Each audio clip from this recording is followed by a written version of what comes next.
오늘 그 오후 시간에 우리 형제님들이 이제 교제하는 말씀을 이제 쭉 들으면서 큰 주제가 이제 네 가지 양이 많은데 30분 내에 줄여서 하겠습니다. 제일 중요한 것은 성육신이에요. 이 육이라고 하는 것이 지금 말할 때 사르크스라는 말이에요. 이게 신학적인 용어인 것이지 성경 용어가 아닙니다. 이것은 신학교에서 가르치는 말이에요. 성육신. 거룩한 육신의 몸이다. 그런 말이에요. 하나님의 신이 떠난 것을 육이라고 그러는데 이건 뭐예요? 하나님의 신이 떠난 몸인데 거룩한 몸이다. 이게 신학적인 용어지 성경 용어가 아니에요. 기본적으로. 요한복음에서 말씀이 육신이 되었다. 말씀이 육신이 돼서 오셨다. 그 말씀을 했어요. 그런데 인성에 있어서는 사람으로 오려면 반드시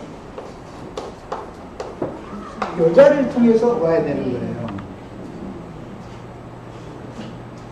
사람으로 올 때는 천사들을 낳는 것은 영이 영을 낳는 되는 일이지만 사람으로 올 때는 인성을 가지고 올 때는 여자가 필요해요.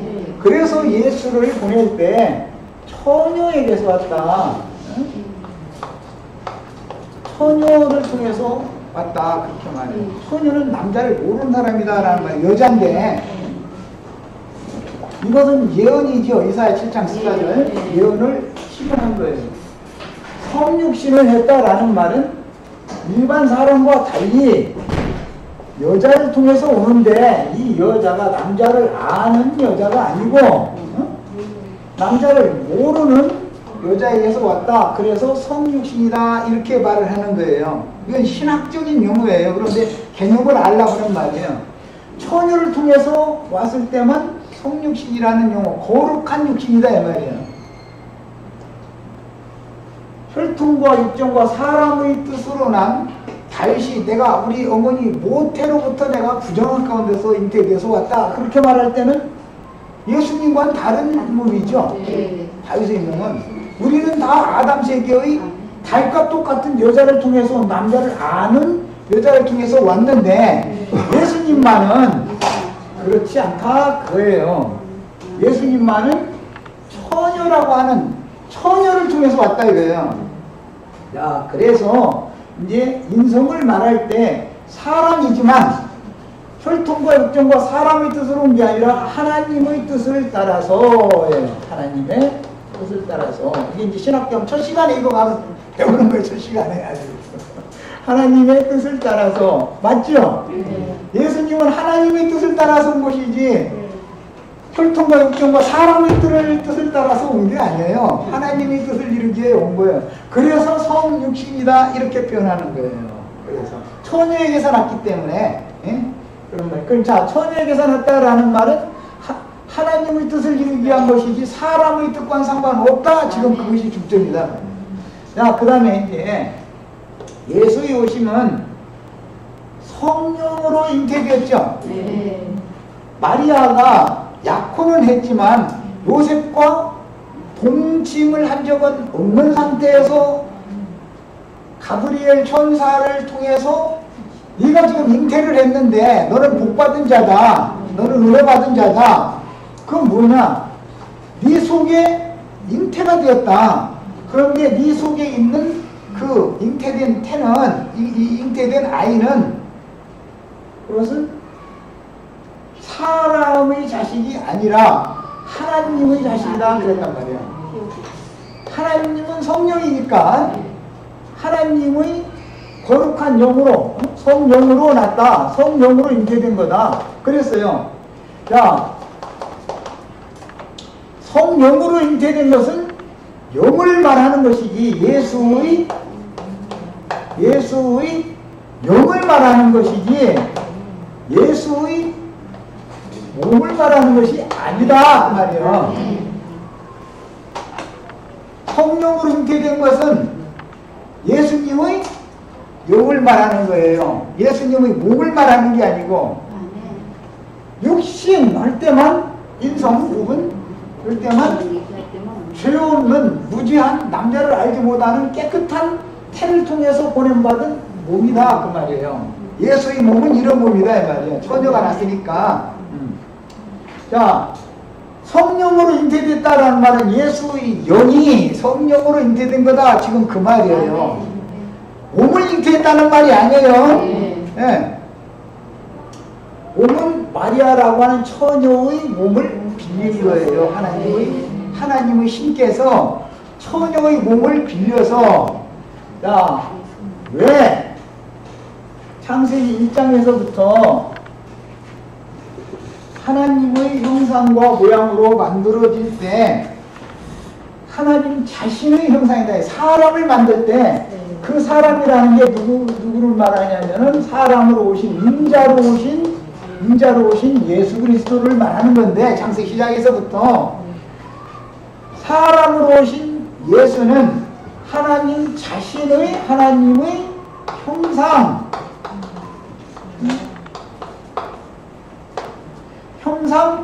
그 다음에 모양이란 말이에요. 사람은, 우리 같은 아담 세계에 속한 사람은 하나님의 형상과 모양이 아니에요. 우리가 기독교계에 설교할 때 보면 사람 우리가 지금 하나님의 형상과 모양으로 창조되었다 그러는데 참 천만의 말씀 만만의 말씀, 그러면 구속받을 필요가 없죠. 예수는 하나님 자신의 형상과 모양이시기 때문에 그분은 구속을 받을 필요가 있어요 없어요? 없어요. 그분은 예수님은 거듭날 필요가 있어요 없어요? 없어요. 시작부터 성령으로, 그 예수의 영은 성령으로 잉태됐죠. 시작부터.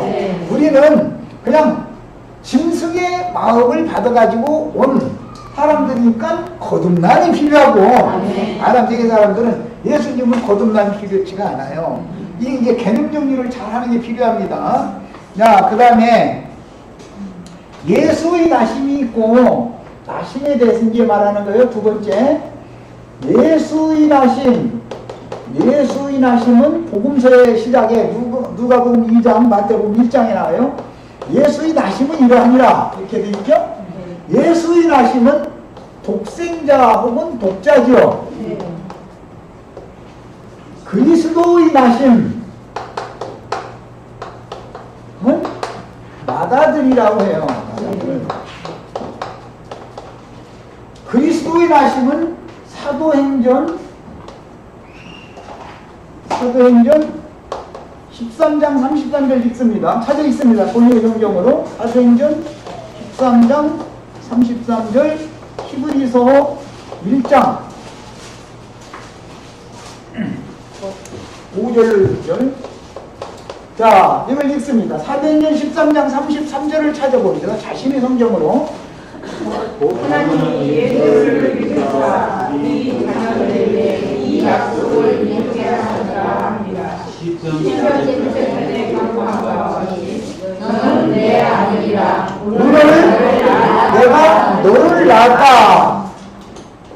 사도행전에서 말하는 오늘이라는 오늘과 예수가 마리아의 태를 통해서 나온 그 날은 다르다 이 말이에요. 하나님이 직접 낳았단 말이야. 하나님이 말씀, 여자를 통해서 낳지 않고 하나님이 직접 나서 부활의 날, 예수님이 부활하던 날이라고 되어 있죠. 부활하시던 날에 오늘 내가 너를 낳았다. 마리아를 통해서 나온 그 날이 아니에요. 마리아를 통해서 나온 날은 처녀가 독생자를 낳은 날이에요. 맏아들을 낳으신 날은 부활하신 날이다. 예수의 부활하시던 날. 그래서 예수, 사람이신 예수가 나신 날과 구속을 이루신 후에 부활하신 그리스도가 나신 날은 다르다라는 걸 아셔야 돼요. 이건 너무너무 중요한 말이에요. 히브리서 1장 5절로 6절을 또 읽습니다. 자, 너는 내 아들이라 오늘 내가 너를 낳았다 하셨으며 또 다시 나는 네 아버지라도 그는 내 아들이라 하셨느냐. 자, 이제 부활하시던 날에 오늘 내가 너를 낳았다. 이건 하나님이 직접 낳은 거예요. 하나님이. 마리아가 낳은 게 아니에요. 이거는. 예. 부활하시던 날 이날 낳은 이 아들은 맏아들이라고 그러지 독생자라고 하지 않는다. 예? 야, 그러면 이제 예수의 나심과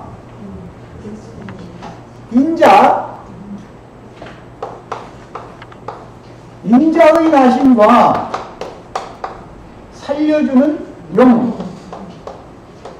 생명의 성령으로 나신 것과 같으냐? 이게 다르단 말이에요. 예수가 한 번 나아졌고 그리스도로 또 한 번 났다. 독생자로 보내실 때 처녀의 태를 빌려서 사람 예수가 세상에 보냄을 가진 것은 영생하러 온 것이에요? 죽으러 온 것이에요? 이것이 달려란 말이야. 여기서는 오늘 내가 너를 낳았다. 사도행전 13장 33절 히브리서 1장 5절 6절 여기서 낳는 것은 영생을 위하여 난 것이고 죽을 자들을 살려주려 난 것이죠. 여기서는 인자가 나신 것은 구속을 위하여 죽으러 난 거예요. 인자로 오는 목적은 뭐라고요? 구속을 위하여 죽으러 오는, 죽으러라는 말은 죽음이라는 말은 뭐냐?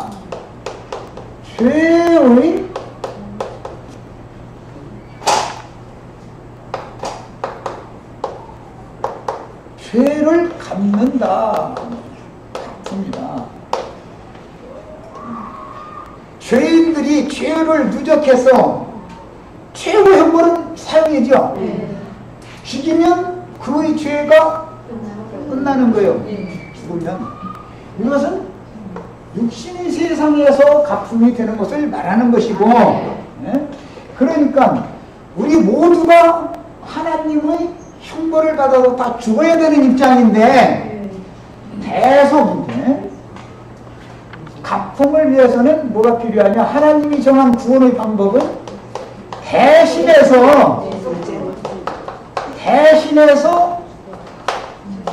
속량 제물이 되는 거예요.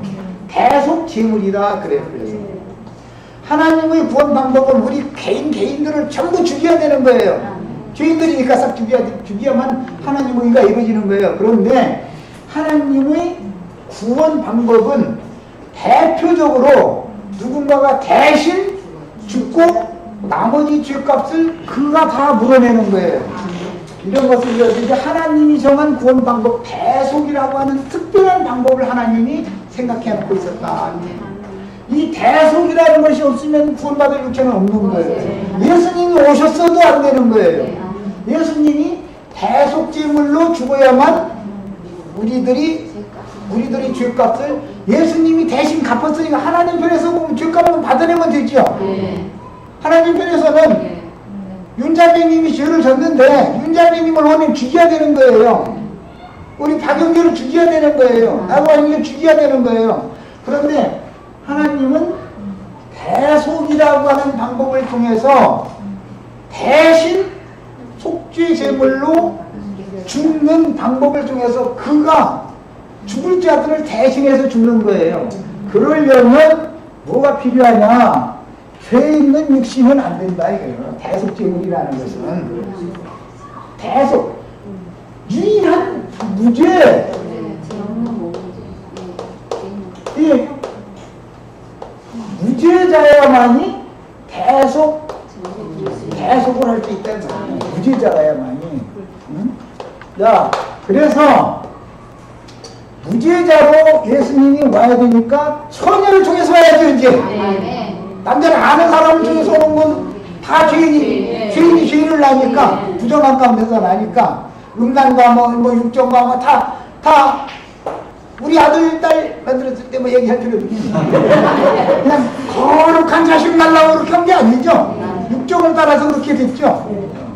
그건 하나님의 거룩한 성이라고 하는 건 상관이 없어요. 거룩한 말은 상관이 없는 거예요. 야, 그래서 무죄자가 많이 대속을 할 수 있으니 이 문제를 위해서 구약시대에는 구약 시대에는 짐승으로 계속 제물을 삼았어요. 그러나 이거는 죄월이 생각날 때마다 갖다 바쳐서 계속 짐승을 내 대신 짐승이 죽는 거예요. 내가 살려면 그런 제사 방법 이것은 모형일 뿐이다.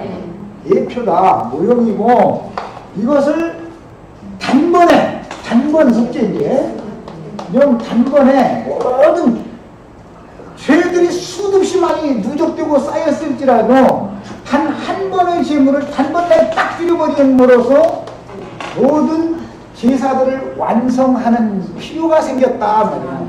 그것을 위해서는 처녀가 잉태하여 온 예수의 몸이 하나님 앞에 드려져야만 모든 율법 제사가 종식되어지고 모든 제사가 완료된다 말이에요.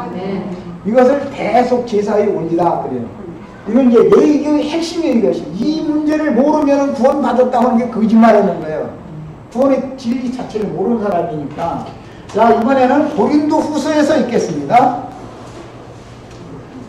고린도후서 5장에 나오는 말이 있는데, 고린도후서 그렇지 5장 21절. 자, 찾아. 본인의 성경으로 읽습니다. 죄를 알고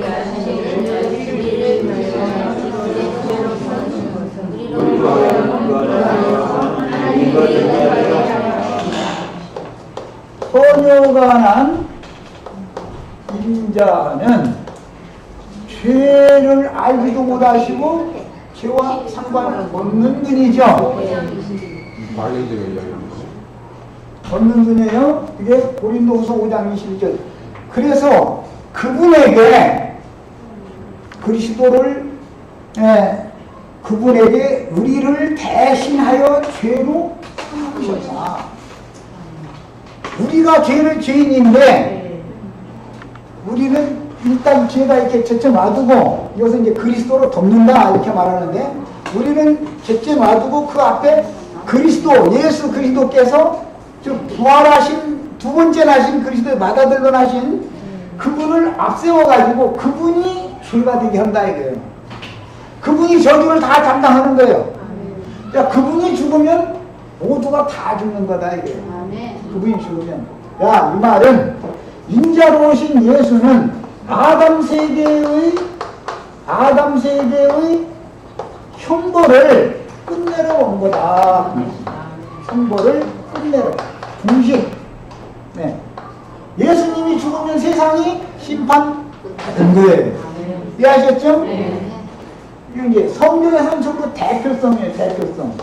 사람은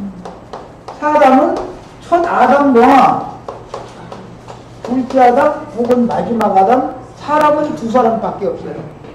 첫 아담에 다 속하는 거예요. 혈통과 엽전과 사람의 뜻으로 낳은받은 사람들은 전부 다 첫 아담에 다 속하는 거예요. 이거 머리니까 최초의 사람이니까. 예? 그 다음에 죄와 상관없는 새 세계의 으뜸 머리는 누구냐면 예수 그리스도이기 때문에 모든 믿는 사람들 구속에 참여한 사람들은 전부 예수 그리스도가 머리다 그래요. 그러니까 믿는 사람들 예수 그리스도를 머리로 삼는 사람들의 집합체가 총연합체가 교회라고 그런다고요. 교회라는 말은 예수 그리스도를 머리로 삼는 사람들이에요. 세상이 나와요. 그 대신에 인간들이 체계다 그 말인데 이 세상이라고 하는 것은 첫 아담 흙사람이라고 그러죠. 붉은 사람이라는 뜻인데 원은 붉은 사람. 그래도 뭐 너희 죄가 지금같이 붉을지라 절대 죄 있는 사람 보고 이렇게 말해. 흙사람. 이 사람을 머리로 삼으면 전부 세상이라고 그러잖아요. 그래서 세상이 이제 나라가 달라요. 교회는 주님의 나라고 주님의 나라는 교회고 세상은 인간 나라다 그래요. 인간 나라. 성경의 그 대비되는 표현을 나 지금 성경 구절은 안 찾았지만 이거 다니엘서에 나오는 말이고, 주님 나라라고 하는 것은 구분이 이제 됩니다.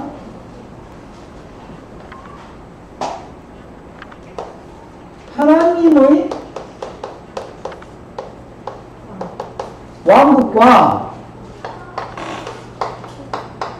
하늘들의 왕국이 있어요. 자, 하나님의 왕국이라는 것은 신국이다 그런 말이니까 신이 통치한다, 말씀 나라다 그 말이고, 하늘들의 라는 말은 원래 하늘은 복수 개념이고 쌍수 개념이라는 것이 있어요. 하늘이라는 것은 그 하늘, 정관사를 붙일 때 그 하늘 하면은 예수 그리스도의 영예요. 예수 그리스도의 영예요. 이걸 참 하늘이라고도 돼 있어요. 그 다음에 이 그 하늘의 짝은 거듭난 성도들의 영들이에요. 거듭난 영들이에요. 야, 하늘들의 왕국하면 예수 그리스도의 성령과 한 명이 되어져서 영적으로 한 명이 되어진 사람들의 나라다 그 말이에요. 야, 그런데 하늘들의 왕국은 이제 경륜적으로 하나님의 왕국은 영원 전부터 영원 후까지 다 하나님의 세계죠. 다 말씀으로 지었고 말씀으로 경영하고 말씀으로 모든 것을 계획을 경륜을 완성하니까 하나님의 왕국이라는 과거적인 표현이지만 천국 하늘들의 나라라고 말하면 예수 그리스도를 믿은 사람들만의 나라이기 때문에 개념이 다르다 이거예요. 주 앞에 한 명이 된 예수 그리스도 영과 한 명이 된 사람들의 영적으로 하나가 된 사람들의 왕국이니까 개념이 전혀 다르죠 지금. 그래서 예수님이 전도를 하실 때 마태복음에 보면 천국이라는 말이 나오고 천국복음을 전파하셨다라고도 되고 하나님의 나라라는 말도 겸하여 나와요. 누가복음이나 마가복음에서는 하나님의 나라라고는 했지만 천국이라는 용어가 없다가 디모데서에 보면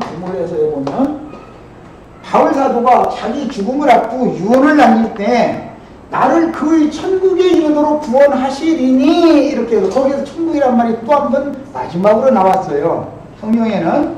야, 그러면 바울 사도는 하나님의 나라에는 이미 들어 있었었지만 바울 사도의 표현은 하나님의 나라에는 이미 들어서 있었었지만 천국에는 아직 완전히 이르지 않은 상태였다라는 말이다 이 말이에요. 나를 그의 천국에 들어가도록 인도해 주시리니 그랬으니까 바울 사도 하나님의 나라 안에 있는 사람이에요. 하나님의 나라 안에 이미 들어와 있는 사람이에요. 그런데 천국에 들어가기까지 구원하실 것을 믿음으로 지키고 있었다. 야, 우리의 구원관이 이제 하나님의 나라에 들어가 있는 사람과 하나님의 왕국 백성들과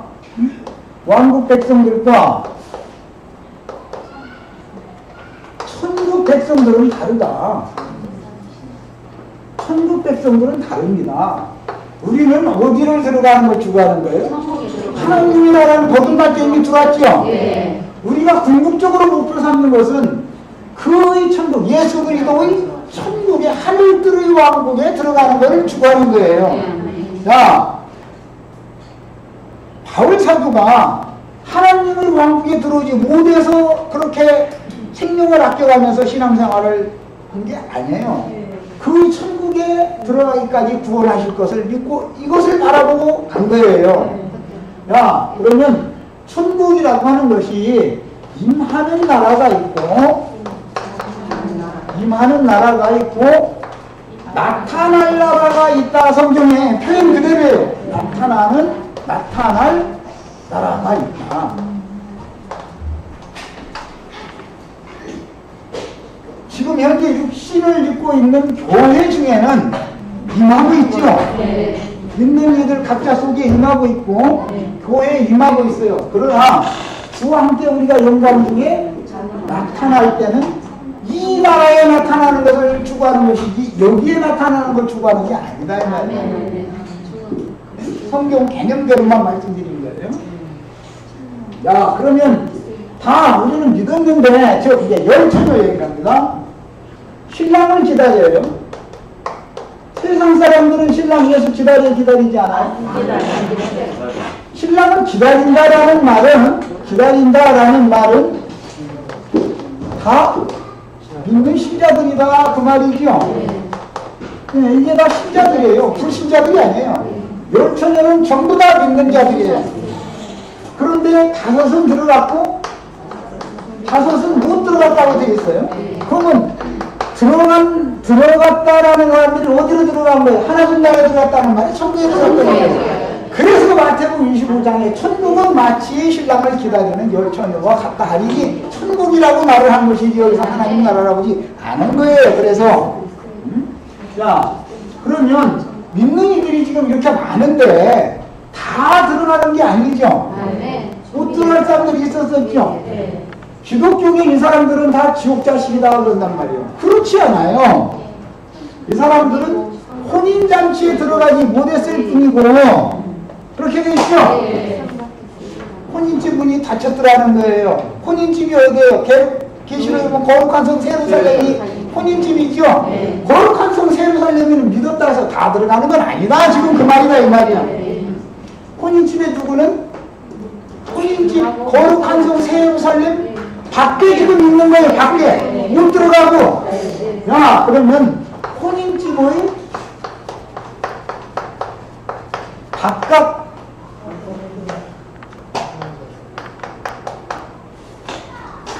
자, 바깥 아웃사이드예요. 혼인집 안. 혼인집 안. 인사이드예요. 야, 혼인집의 바깥 아웃사이드에 있는 사람들이라는 게 불신자들이냐? 혼인집에 못 들어간 5처녀들이고 이 사람들은 단순히 그릇에 기름이 준비가 여유분의 준비가 어쩌다는 것이 차이가 있었어요. 등에 불은 다 켜져 있었어요. 이 사람들은 꺼지려고 하는 중이었었죠. 꺼진 상태는 아니에요. 야, 이거는 성령의 은혜가 충만하지 못한 상태였다라는 걸 말하고자 하는 것이지 거듭나지 않았다라는 걸 말하는 게 아니다. 기독교계는 지금 오해하고 있는 거예요. 야, 혼인집 바깥이라는 건 거룩한 성 세루살렘의 밖에 있는 자들이라는 말인데 이 사람들과 영영한 불못에 들어간 사람들과 그런 같으냐 그 말이에요. 네? 불못이라는 것과 거룩한 성 세루살렘이라는 것, 세루살렘 밖에 있다라는 말이 곧 불못에 들어갔다 이렇게 함부로 말하지만 성경대로 믿어야 된다 이 말이에요. 그런 뜻이 아니다 이거예요. 자, 그럼 고린도전서 이제 3장 고린도전서 3장 10절과 15절을 또박또박 큰 소리로 읽습니다. 내가 지혜로운 건축자와 같이 터를 잡아가며 하느님과 그의 세우나 그러나 각각 어떻게 그의 세울까를 조심하였느니라. 이 바깥 것 외에 능히 다른 터를 바꿔줄 자가 없으니 이 터는 곧 예수 그리스도라. 만일 누구든지 은이나 모성이나 나무나 풀이나 집으로 이 터에 세우면 각 사람의 공적이 나타날 터인데 그날의 이 공적을 밝히니 이는 불로 나타내고 그 불이 각 사람의 공적이 어떤 것을 시험할 것이니라. 만일 누구든지 그 위에 세운 공적이 그대로 있으면 상을 받고 누구든지 그 공적이 불타면 해를 받으리니 그러나 자신은 구원을 받되 불가운데서 받은 것 같으리라. 자, 불 가운데에서 얻는 구원. 다른 표현으로는 넉넉히 구원을 얻는다 이런 말이 나왔죠. 대조된 말을만 대충 인용해 드리는 거예요. 불이라고 하는 것은 이 세계 살아생전의 불도 있죠. 애굽이라고 하는 건 풀무불이에요. 풀무. 풀무불이다 그러죠. 세상 나라 지금 우리가 지금 살아서 불시험 당하고 있죠. 여기서 불시험 당하면 건져내기 위한 것이지만 생전세계에서 불시험을 당하는 것은 건져내기 위한 것이지만 어디로?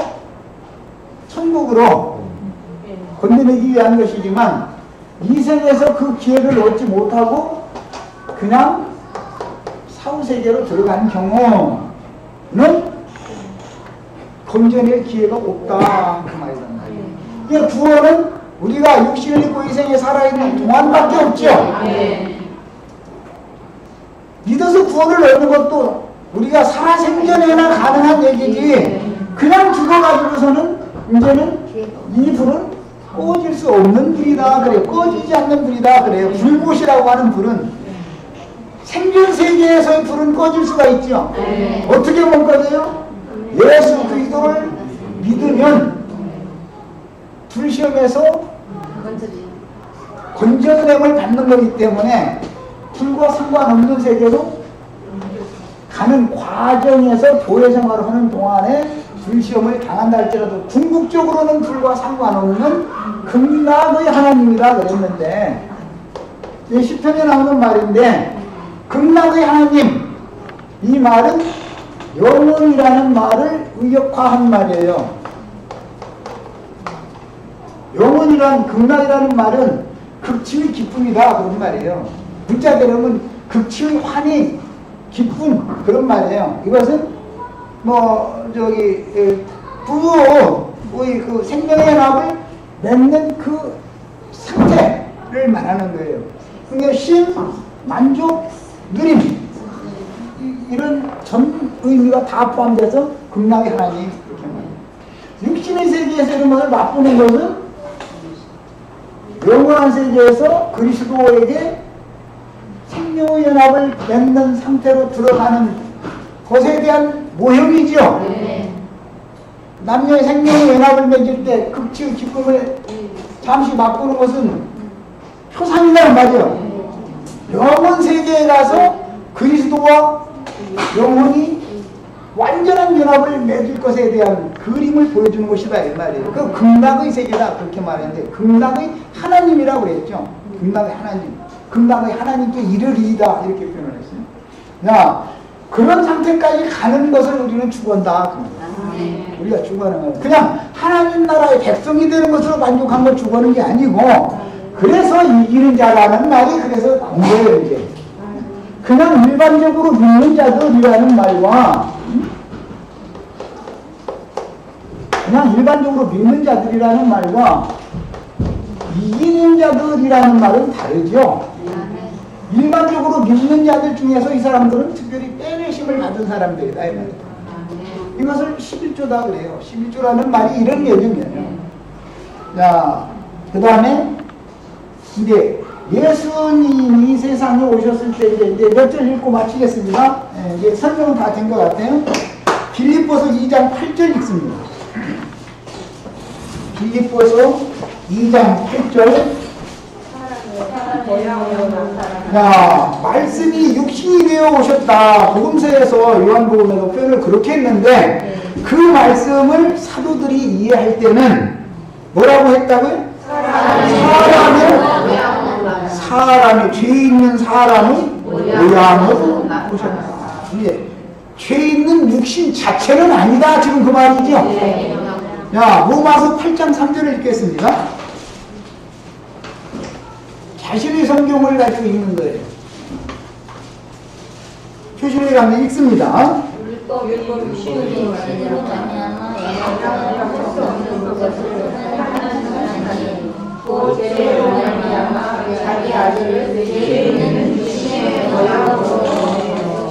자, 죄 있는 육신의 모양으로 보입니다. 그러니까 비슷한데 실제로 죄 있는 육신은 아니다 이 말이죠. 요한복음 1장 18절을 잘못 오해하면은 그냥 우리와 똑같은 죄 있는 육신이다라고 오해하면 안 된단 말이야. 사르크스라는 단어가 쓰여졌다 해가지고 거기는 처녀가 잉태하여 난 아들을 말한 거기 때문에 반드시 여자를 통해서 와야 돼. 인자로 오려면. 그런데 예수님만은 세상에 남자를 알지 못하는 처녀를 통해서 보냄을 받은 그는 예수님밖에 없죠.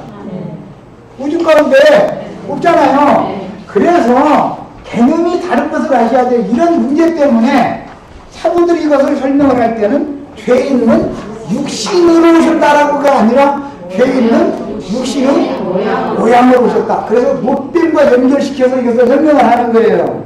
못됨과 예수님이 노시라는 건 심판받는 상태를 말하는 건데 예수님이 뱀의 모양으로 왔다 이 말이 십자가에 달려 죽은 예수는 그냥 마귀의 모양으로 죽은 거예요. 뱀의 모양으로 죽었다. 이게 좀 그러네. 그 다음에 그러니까 실제 마귀는 아니죠. 네. 하나님은 그러니까 실제로 심판하는 건 뭘 심판하는 거예요? 마귀를 심판하는 거예요. 죄라는 것은 심판의 대상이지 용서의 대상이 아닌 거예요. 이걸 아셔야 돼. 그래서 이제 그 영지주의 얘기가 아까 나왔는데 영지주의자들 흔히 이제 구원받아고 하는 사람들은 그냥 예수를 믿으면 죄가 없어졌다. 그러면 당신 죄 있어 없죠? 이렇게 물어봐요. 그 사람들. 죄가 있다고 그러면 당신 구원 못 받았구만. 우리 이술자매님 아마 그거 많이 하고 다녔을 거예요. 애준용하니까 누구한가 거기 출신들. 성경을 모르는 사람들은 뭐 예수님이 세상 죄를 다 지고 갔다는데 왜 당신 죄가 있다고 그래? 그러면 이거 꼼짝 못하는 거예요. 네, 지금 내가 말한 대속이라고 하는 것에 대해서 이해가 너무 없다 이거예요. 대속이 뭔지 모르는 거예요. 이 구속사에 대해서 이해가 전혀 없는 거예요. 그러다 보면 당신 죄 있어 없죠? 그러면 죄 있어요. 그럼 당신 구원 못 받았다 그런다 이거예요. 죄가 없는 게 아니고 우리는 죄가 이 생을 떠날 때까지 계속 죄가 우리 속에 계속 머물러 있어요. 이 죄가 없으면 구원을 이룰 수 있어요? 없어요? 없어요. 시험을 받을 필요가 있어요? 없어요? 없어요. 이것을 몰라서 그러는 거예요. 왜 죄를 우리 속에 머물러 놔둬요? 너 까불지 마, 그 말이에요. 나의 은혜가 없으면, 나의 약속이 이루어지지 않으면, 나의 언약이 아니면, 나의 은혜가 없으면 이제 죄를 절대 구원 못 받아. 그래서 죄를 우리가 이 생을 떠나야 날까지 계속 머물러 두는 거예요. 그러니까 우리는 이 죄와 싸우는 게 아니죠. 무엇과 싸워요? 거짓. 교리를 가르치는 공중모세하고는 악의 영들 다른 영과 싸우는 거란 말이야. 실제로 싸우는 것은 죄와 싸운다고 생각하면 안 된단 말이야. 내가 죄와 싸워서 이긴 적 있으면 손 들어봐. 이긴 적 있어요? 없어요? 없어요. 언제는 이겼는데 오늘 도로졌죠. 죄는 그냥 놔두고 심판거리다. 심판거리. 하나님은 죄를 심판해야 되는데 내 육체 속에 죄가 거하고 있고 선한 것이 없고 죄가 거하고 있으니까 육체가 심판받을 때 죄는 자동적으로 심판을 받는 건 아니다. 죄는 용서를 받는 대상이 아니고 무슨 대상이라고요? 하나님을 미워하신 말이에요. 심판받는 거예요. 자, 그러면 용서를 받았다는 말은 뭐냐? 죄와 죄들에 대한 구분을 할 줄 알아야 돼. 죄들은 죄로 말미암아 내가 몸으로 말로 생각으로 열매 맺은 거죠. 이것은 사면이 필요하죠. 이것은 심판할 수 있는 게 아니에요. 내가 이미 저질러 놓은 건데. 그렇죠? 우리 이미 저질러 놨죠.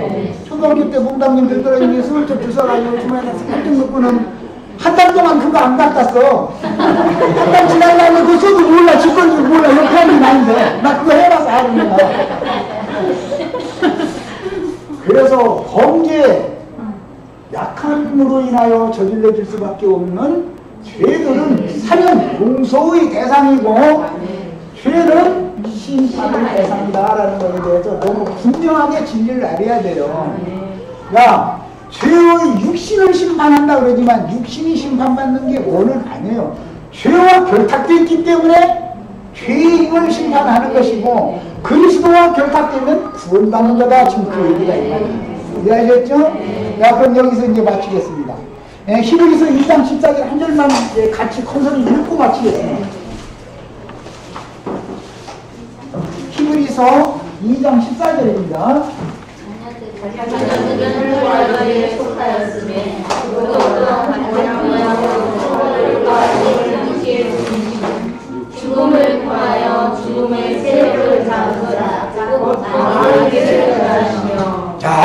우리들이 혈육에 속해 있기 때문에 예수님도 거룩한 신으로만 계시면 죄인들을 찾아와서 죄인들이 거룩한 신을 만나면 죽어요, 살아요? 죽어요. 그럼 우리 죄인들을 찾아오려면 어떻게 해야 돼?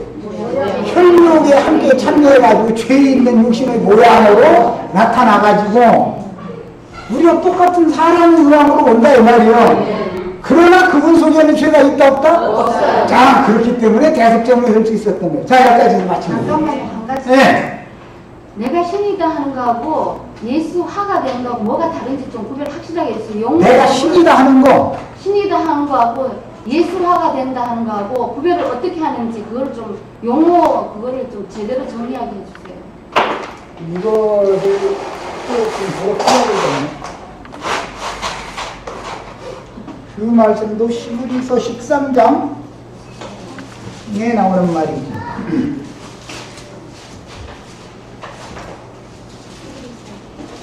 13장 21절. 자, 읽습니다. 시브리서 13장 21절. 모든 사람 위에 너희를 온전하게 하사 자기 뜻을 행하게 하시고 그 앞에 즐거운 것을 예수 그리스도로 말미암아 우리 가운데서 이루시기를 원한다. 영광이 그에게 세세 공급하고 있을지어다. 아멘. 자, 하나님의 형상은 곧 그리스도 형상이죠. 네. 하나님의 형상이신 그리스도 형상이 내 속에 이루어지기를 바란다. 이렇게 돼 있죠. 네. 그리스도 형상이 곧 하나님의 형상이에요. 야, 우리가 하나님의 형상으로 재창조되어지고 만들어진다라는 말은 실제로는 그리스도의 형상과 모양으로 만들어지는 걸 말하는 거예요. 야, 그러면 이제 이것도 이제 신학 용어인데 화한다.